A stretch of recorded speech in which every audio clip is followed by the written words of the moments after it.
was cut loose from the feds.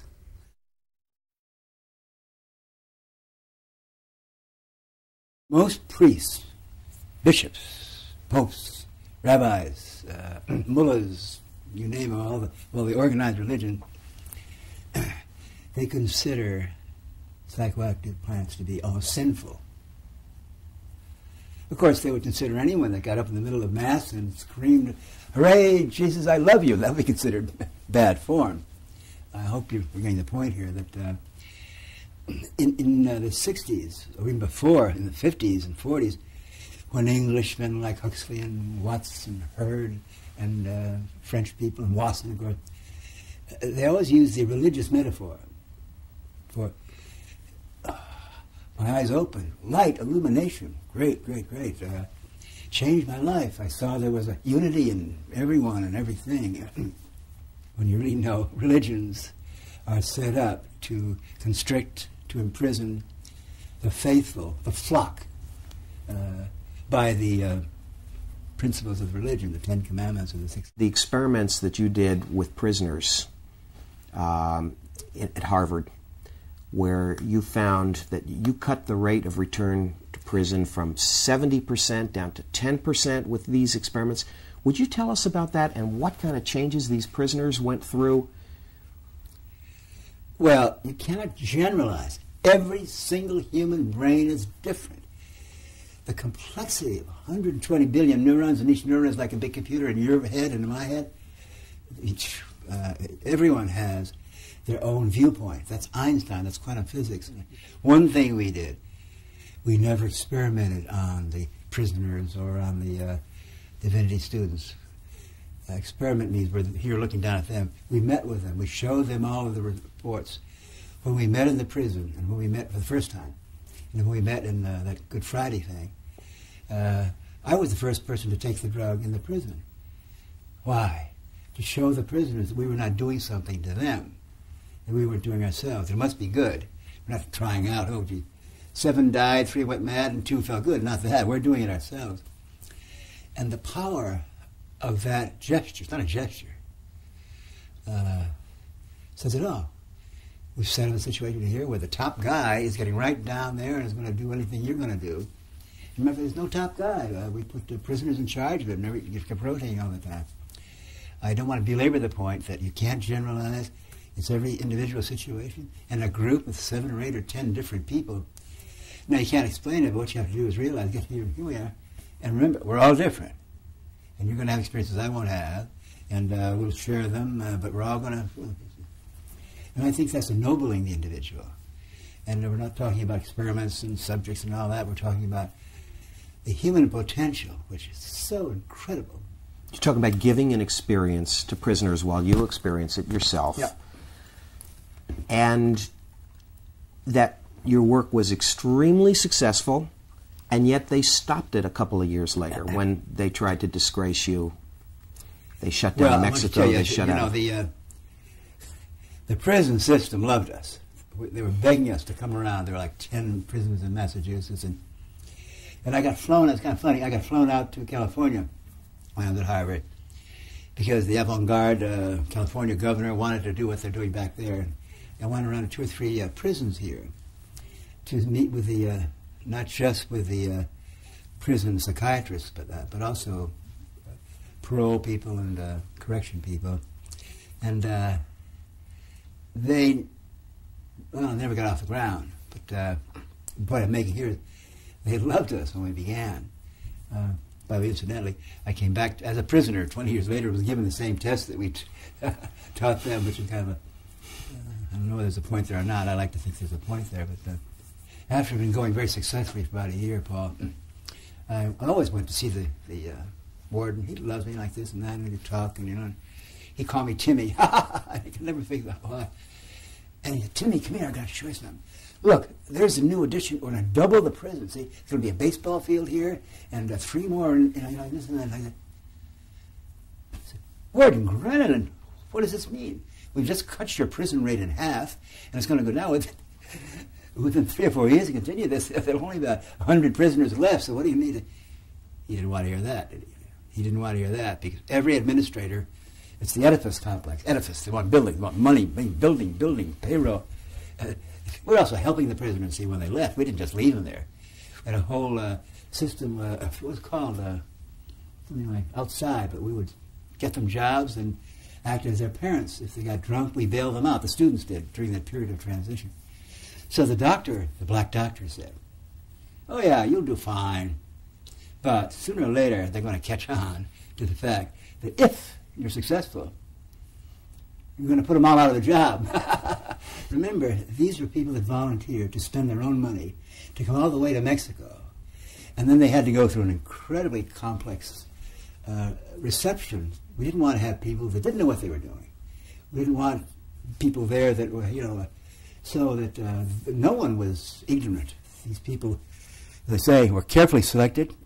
Most of them had done research in this. So, yeah, the people were quite well prepared, and we prepared them very carefully. And for a week, they've been watching other people have this experience.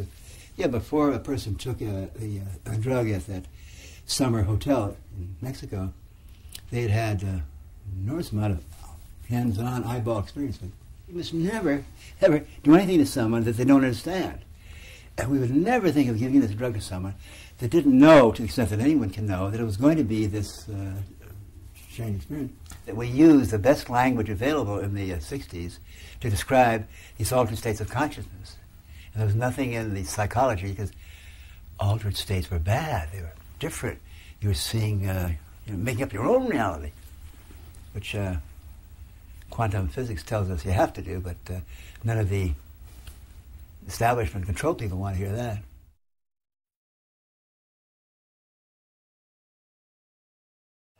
I think that's one of the things that came out of the 60s, and certainly is true now. There was a tremendous disillusionment about politics, military, religions, priests, they were, and I think that's very healthy. It was for example, 1992 election, young people did not vote in the numbers we thought they would. Matter of fact, the blunt fact is that most young people today have no illusion that the government and politicians are going to solve your problem. If you got a health problem, don't look for Clintons or the government. And of course, the politicians and the priests have brainwashed us and trained us. Your only hope is through a priest or a politician. Is there anything wrong with the orgy? The what? With the orgy. Sex can be a... And do the psychedelic drugs help open up those feelings inside us that are so often repressed? Feelings of what? Sexuality that are so often repressed. You can't generalize, one thing you study human sexuality, you name it, and there's someone that gets off on it, rubbing applesauce all over themselves and going to bed. See, there are many, many, many innumerable ways that'll get people excited sexually. Because the brain is basically an aphrodisiac organ, and so that every person has their own personal view of sex. And the wonderful thing about the 60s is, for the first time, I think, in human history, ordinary people, working men and women, could actually begin understanding sex as something that they could use in their life as a wonderful, cohesive, interpersonal thing, and not something that you unzipped when the priest said so and made babies for the church. The whole notion that you can experiment with sexuality, always with other people. And one of the key bumper stickers here is, don't have secrets. Don't conceal anything that you do. Everything that you want to do, talk to your friends about it and do it, and then don't conceal it. This seems so obvious common sense to me. My house here, there are dozens of people that go through it all the time. There's no, I have no secrets here. That's, I think that's the logical way to live. As soon as you start making secrets, then you have to be careful. Does my boss know I'm gay, or does my boss know I'm a Republican or a Democrat? It's the secrets, and at the highest level too. two of your quotes I picked out from Neuropolitics. You said, secrecy is the sickness in society. Oh, wow. That was on page 36. And then you said, secrecy is the original sin. And you're saying that again in different ways. I think the secrecy, well, it's at two levels. One is personal secrecy in your own life, people that would keep their sexual habits or preferences secret or would lie to their wives. And then there's the big picture of secrecy in the kind of secrecy that leads to Watergate, that leads to cover-ups. And it is. One thing I learned as a kid growing up in the Catholic Church, you can't believe the cover-up.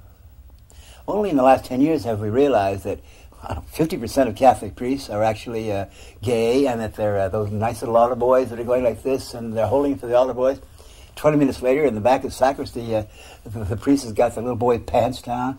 The notion of priests, using sex, God, it's been going on. God knows it's been going on, or God has known, but now we can talk about it. And the great thing about this wife molesting or the children molesting thing now, it's shocking and horrible, but it's been going on, and thank gods we can now do something about it. Because we're talking about it. Because we're acknowledging that it's going on. Not we. Because this 15-year-old girl who's teaches the staff to school, I'd like to help you with your mathematics. Or the Catholic priest that says to the altar, well, come back, I want anything like that. They know, oh, what is this? What's the danger, if you want to call it a danger, of being molested by an adult with power over kids? That's a loaded situation. When you put an adult with power over younger people, you're just reading a context of, and with the father, the priest, the rabbi. Gosh, the average kid today, if a guy drives up with a Mercedes-Benz and there's a kid there and says, you want to ride? The average kid today knows not to do it. Mm-hmm.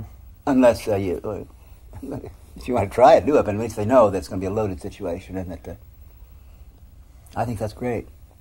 It is true we're the danger of turning people into paranoids, but paranoia is common sense. It's accurate if you don't get carried away by it, and sense of sensitivity and looking around, see what's going on. Timothy, there's so much more paranoia about sex today than there was in the 60s. Good.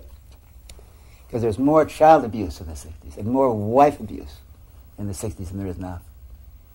There was also something we called free love back then. It was before AIDS, it was before herpes, before these... we didn't think about those things. It's free love. Empowering people with enough self-confidence that they can explore sexuality. That's not free love, it's free choice.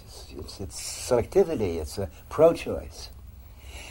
Don't forget, throughout history, there's one group of people that could screw anyone they wanted to, and could get drunk in public and squander half of the money in the treasury on fancy clothes and diamonds.